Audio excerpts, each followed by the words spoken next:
last season was the first time we kind of saw Hendon. He kind of got thrown in there. What do you recall about that game, and kind of how can you just talk about his growth over since then?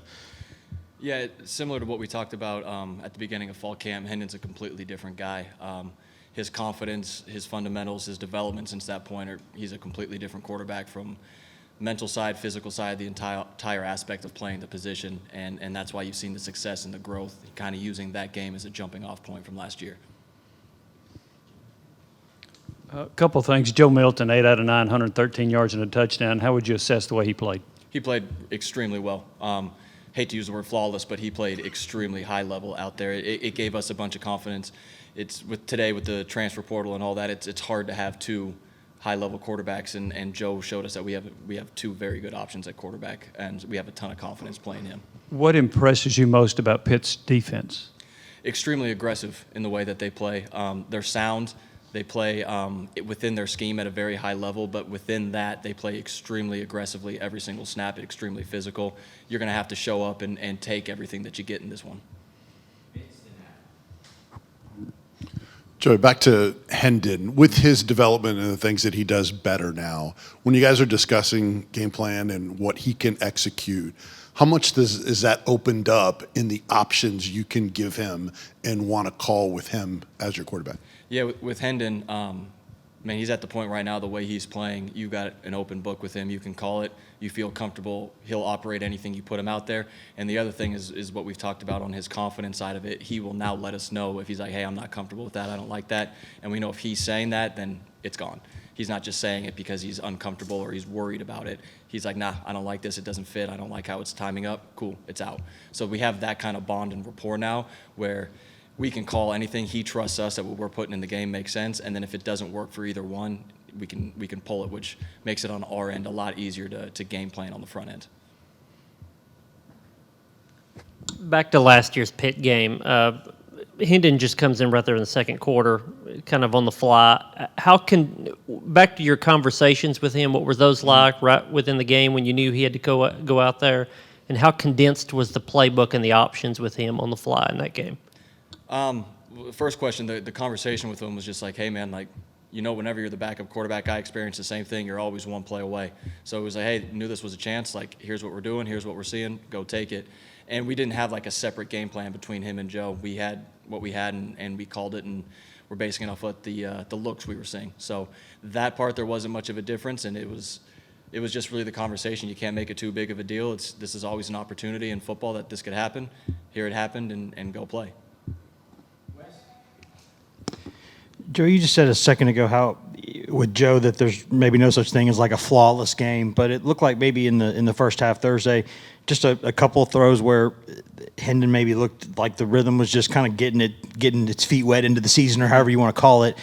Did you see any? I don't want to call it rust, but some of that stuff that you'll maybe want it to be a little smoother late in the year. Yeah, I'm guessing you're talking about the couple high balls that he went early. It was just a couple mechanical things. His base got wide and he caught his toe cleat a couple times and sailed it. Usually stems from first game of the season, trying to play maybe a little too fast, like try to get the ball out on the edge right now, calm it down. And we actually worked on it during the couple off days, and then he's out there on the field today and he was ripping it all over the field. So wasn't uncommon. It was just something that we had to see, correct, and move on. You talked about how aggressive Pitt is. I wonder how important do you think the run game is to go against a defense that is that aggressive and physical? Yeah, the way they're designed is they're designed to stop the run. That's what they pride themselves on. With everything you do running the ball against them, they try to make it tough sledding. You can't turn it into an air raid game and just drop back and throw it 50 times. But they're going to put everybody in the box. They're going to try to stuff the run game and force you to do it. So we have to have a good scheme, and then really just you got to move bodies up front. It is what it is. It's still what this game comes down to is blocking and tackling. If we do that at a high level, we should be successful. Yeah, Joey, you backed up a pretty darn good quarterback in college. Does that give you the ability to maybe relate to Joe on a different level? And how have you seen him take on a mindset, and how have you been able to help him with that? It is. It's a tough spot to be in because you have to prepare as the starter with a quarter of the reps that the starter's getting as it should be. He's the one that's taking the field. He's got to get the most. He's he's done a really good job of making sure that he is mentally focused every single time we take the field, and he goes through his calls. He makes every call even when he's not in the game. So he's really embraced that, okay, I understand, because it happened to him on the other way, of how quickly this can switch. So he's always ready to go, and that's why I said on the front end, we feel confident rolling him. We don't have a separate, okay, if Joe's in, it's this. If Hendon's in, it's this. If for whatever reason he's in there, you're calling it and you're rolling. And that's what he's earned in the way he's prepared.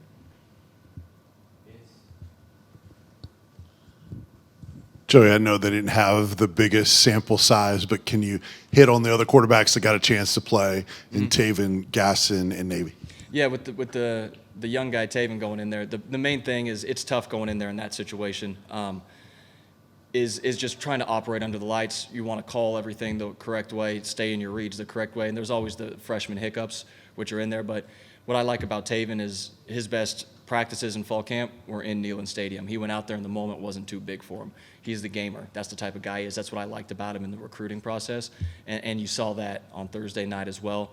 And then Gaston and Navy went in. We had the fumbled exchange with Navy in there on the snap, but we saw what it was, corrected that, and all those guys had a great camp. The guys that were here had a great spring, and we trusted them to go play. It wasn't just like throwing a dog a bone. Like, we trusted those guys to go play because they know our offense. They're dialed into what we're doing, and they went and they played pretty well. 3 more questions. Adam, Wes, Jim.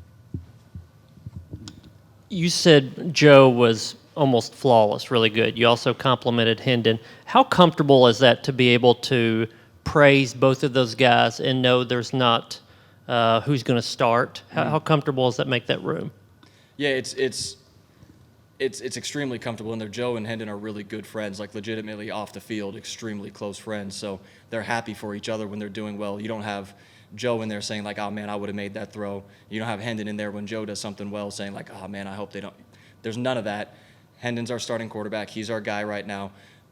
Joe is extremely happy for all the success that he has, and whenever Joe's in the game, Hendon's extremely happy for all the success that Joe has, and that is a culture that Coach Hype has tried to cultivate from the day we got there in the entire locker room, and it's absolutely permeated down into the quarterback room as well. Joey, it looked like, at least most of the time, Ball State in that game was kind of content to sit back a little bit, sort of make y'all, not give y'all those 3-4 play scoring drives that you had so many times last year. Is that a good thing sometimes for your quarterbacks to have to kind of go face that and, maybe not push it too much and maybe, because sometimes you got to be more patient and kind of work your way down the field? Yeah, I think it's a good, like, whenever people are playing the drop 8 stuff, it's a good lesson in having to shop windows, to work bodies. There's just bodies everywhere. You got to feel space. That's what we're all based on, is feeling space anyway.